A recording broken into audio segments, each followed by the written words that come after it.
यार दोस्तों, target with PS Parihar channel में आपका स्वागत है। आइए शुरू करते हैं और देख लेते हैं कि दैनिक सायंकाल समाचार के इस वीडियो में विद्यार्थी जीवन से संबंधित कौन कौन सी सूचनाएं हैं। तो वीडियो को जल्दी से लाइक कर दें, शेयर कर दें और जिन छात्रों ने चैनल को अभी भी सब्सक्राइब न किया हो तो जल्दी से सब्सक्राइब कर लें ताकि आप लोगों को इसी प्रकार की ऑथेंटिक अपडेट्स सबसे पहले मिलती रहे। चलिए शुरू करते हैं। देखिए, इस चैनल का काम है आप लोगों को सही जानकारी देना। और आज एक चीज वायरल हो रही है ट्विटर पर कि ओम बिरला जो दूसरी बार लोकसभा के स्पीकर चुने गए हैं, उनकी बेटी आईएएस कैसी बनी। आप लोगों ने भी निश्चित तौर पर सुना। ये देख सकते हैं, ये आज ही का ट्वीट है। लोग ट्वीट कर रहे हैं, लगातार ट्रोल कर रहे हैं, ट्रेंड में चल रहा है इस समय। ओम बिरला जी की मॉडलिंग बेटी अंजलि बिरला अचानक आईएएस की परीक्षा में बैठी और पहले अटेम्प्ट में आईएएस बन गई, लेकिन लोगों को ये नहीं पता क्या दिक्कत है। बोल रहे हैं कि आईएएस कैसे बन गई, अरे भाई होशियार थी, हम तरह गरीबों की तरह नहीं। और एक और ट्वीट है, ये राफेल लालू के नाम से, ये लालू यादव जी की फोटो लगी हुई है, इसमें कोई ऐसी फेक अकाउंट है। ओम बिरला जी की मॉडलिंग करने वाली बेटी अंजलि बिरला अचानक आईएएस परीक्षा में बैठी। तो ये लगातार ट्रेंड हो रहा है और लोग अक्सर इसकी चर्चा भी करते रहते हैं। तो मैं आपको बता दूं, इसकी सच्चाई ये है कि ये सारी की सारी जो बातें हैं वो पूरी तरीके से झूठी हैं। जो अंजलि बिरला की बात हो रही है वो 2019 में यूपीएससी में बैठी थी।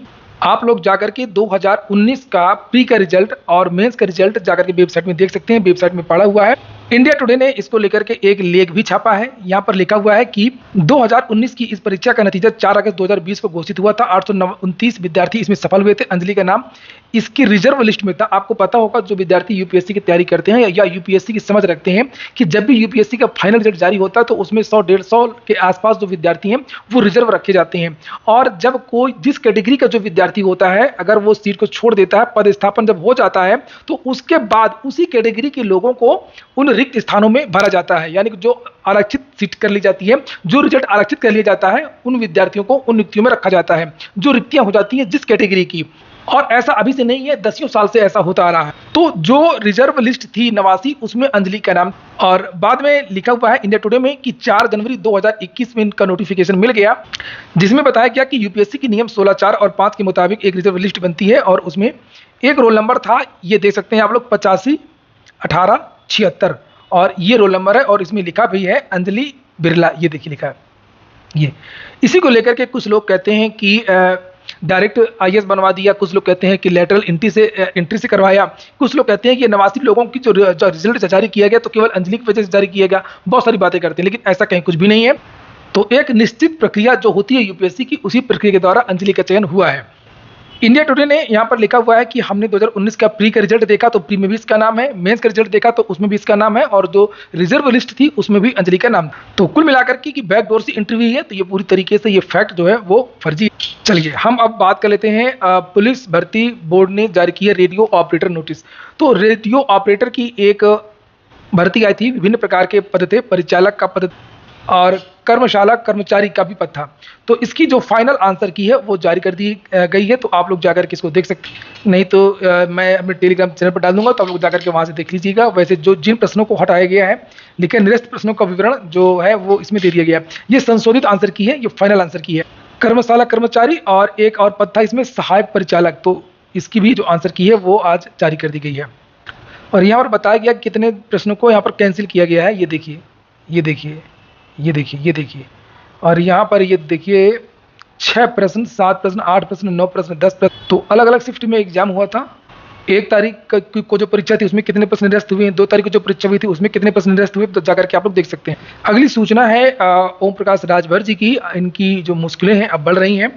वैसे भी अनिश्चित नेताजी हैं। पहले ये समाजवादी पार्टी के साथ में मिलकर के चुनाव लड़ा, उसके बाद में बीजेपी में आ गए, फिर पता नहीं कहाँ चले जाए। नौकरी को लेकर के इनका जो वीडियो वो वायरल हुआ, उसके बाद उसको लेकर के कल जो सीएम योगी हैं शायद उन्होंने तलब किया था। बताया तो गया था कि एक साधारण मुलाकात थी, लेकिन जानकारी यही मिल रही है कि उसमें सीएम योगी इसमें काफी सख्त हैं और उन्होंने इनको तलब किया था कल।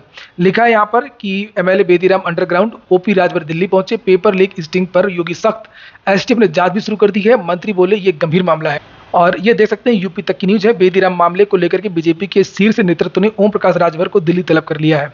तो कल सीएम योगी ने बुलाया था, पूछा और जानकारी मिली है कि सीएम योगी असंतुष्ट हैं।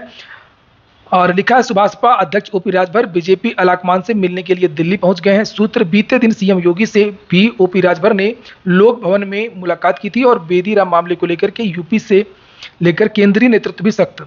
ओपी राजभर अपने बेटे अरविंद राजभर के साथ में दिल्ली पहुंचे हैं। एक अन्य न्यूज के हवाले से कहा गया है, ओम प्रकाश राजभर की गले की हड्डी बने बेदीराम की गाजीपुर पुलिस ने जांच भी शुरू कर दी है। पेपर लीक मामले में राजभर के बेदीराम की जांच शुरू। बेदीराम पर अभी तक ओम प्रकाश राजभर ने सफाई भी नहीं दी है।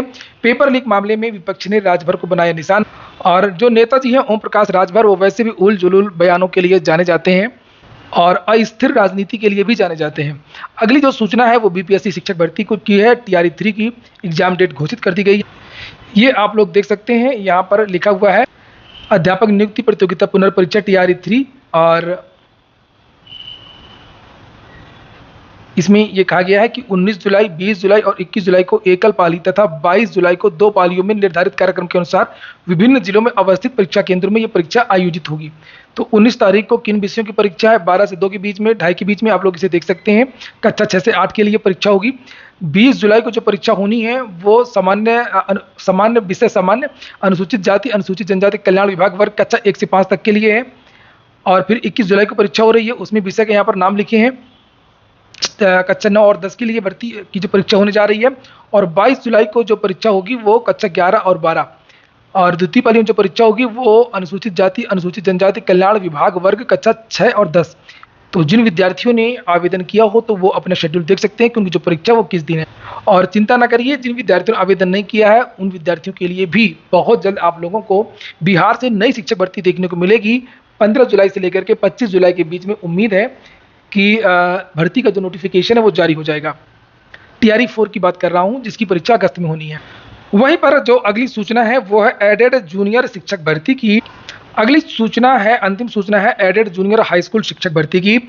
और जानकारी निकल कर के आ रही है कि लखनऊ से कि एडेड जूनियर हाई स्कूल भर्ती को लेकर के विद्यार्थियों ने लखनऊ में अभी हाल ही में धरना प्रदर्शन भी किया था। और उच्च अधिकारी के द्वारा जो जानकारी दी गई है कि पूरा प्रस्ताव बना करके शासनादेश का वो शासन को भेज दिया गया है। और शासन की जैसे ही मोहर लग जाएगी वैसे ही इस भर्ती का जो नियुक्ति का जो जियो है, जो काउंसलिंग का जो जियो है वो जारी कर दिया जाएगा। लेकिन आजकल ऐसे लग रहा है कि जैसे शासन में और कर्मचारियों में टकराव हो।